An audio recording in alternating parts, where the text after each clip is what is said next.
Hello everyone, কালকে গেছিলাম একটু ঘুরতে। ভাবা যায় এই গরমেও আমি ঘুরতে বেরোই। মানে কি প্রচন্ড বিশ্রী একটা গরম পড়েছে, কিন্তু তারপরেও আমার ঘুরতে যেতে হবে হবে হবেই। আর এদিকে দেখো টাট ফাটা রোদটা একদম, মানে কি বলবো, রোদ এখনো আমার মুখে পড়ছে। পরে আমায় বললো একটু বিকেলে করে যাই। আমি বললাম না, বিকেলে জিলে তো হবে না, আমার এখনই যাওয়া লাগবে, কারণ রোদে ছবি আসলে সুন্দর আসে, কিন্তু গরমও প্রচন্ড পড়েছে। আর এদিকে দেখো আমার স্কিনের একদম 12টা 13টা সব বেজে আছে, একদিকে মুখটা পুরাই ফেলছে, আর একদিকে তো বিচি উঠে পড়ে গেছে।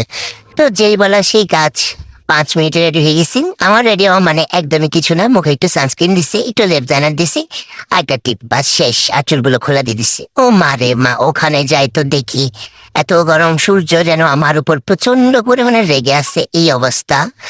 এটা হচ্ছে ভাইরাল একটা প্লেস, আমার বাসা থেকে মাত্র লাগে 5 মিনিট, হেঁটে গেলে 10 মিনিট, বাইকে করে গেলে হচ্ছে 5 মিনিট। আর যাই দেখি এখানে তো মহাকাণ্ড। মানে এরা কেমনে জানলো যে আমি এখানে চিলড্রেন্স আসবো? আচ্ছা যাই হোক, এসে দেখি সুন্দর সুন্দর গাছ, কি সুন্দর ফুলে ভরে গেছে। প্রতি বছর আসি এখানে ছবি তুলি, আর ছবি টবি তুলে আবার পোস্ট করি।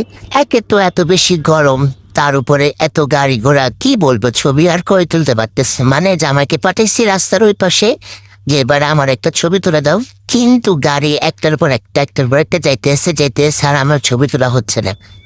শেষমেশ কি করব, ভিতরে ঢুকে ছবি তুললাম। দেখি কে বাড়ে, গাড়ি ঘোড়া বাড়ে না আমি বাড়ে। আমিও কি করে অংশ কম যাই, ছবি তুললাই আসবো আজকে, যেমনে পারি তেমনে। আপনারা এখনো যারা জাননি, গিয়ে ঘুরে আসতে পারেন এই সুন্দর সোনালু জারুল গাছের ছবি তুলতে।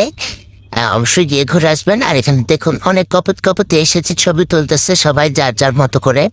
আমিও তুলে চলে আসলাম, সুন্দর লাগতেছিল গাছগুলা। এরপর আবার আমার জামাইকে ছবি তুলে দিলাম, ভিডিও করে দিলাম। বেটা আবার বলছে আমি একটা স্লো মোশন নাম, গাড়ি নিয়ে আসি, তা স্লো মোশন নিয়ে নিলাম তার।